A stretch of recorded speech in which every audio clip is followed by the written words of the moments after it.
Nel giorno del rinnovo del contratto fino al 2029 per Tiziano Pasquali, pilone dei Leoni con 152 presenze, record tra i giocatori in attività, il Benetton Rugby si lecca le ferite dopo la sonora sconfitta casalinga con Munster e sa di non aver tempo per le recriminazioni. Mancano 3 giornate alla fine del campionato e sono tutte montagne da scalare. Sfumato l'obiettivo playoff, c'è da raccogliere le energie per affrontare sabato in casa gli irlandesi del Leinster, una corazzata ai vertici europei e mondiali. Sappiamo che la disciplina contro l'Einster è molto molto importante perché loro, diciamo, quando entrano nei nostri 22 sono sempre molto, molto pericolosi e escono sempre con punti, quindi noi dobbiamo stare sul pezzo per tutti gli 80 minuti per cercare di non farli entrare. Lorenzo Cannone è stato tra i migliori con l'Italia durante 6 nazioni concluso a marzo.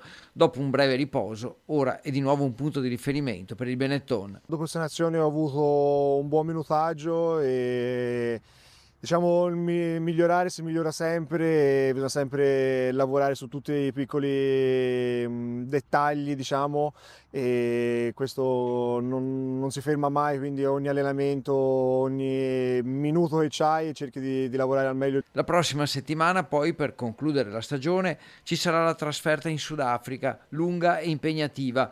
2 le partite in programma, avversari i Bulls di Pretoria e gli Sharks di Durban.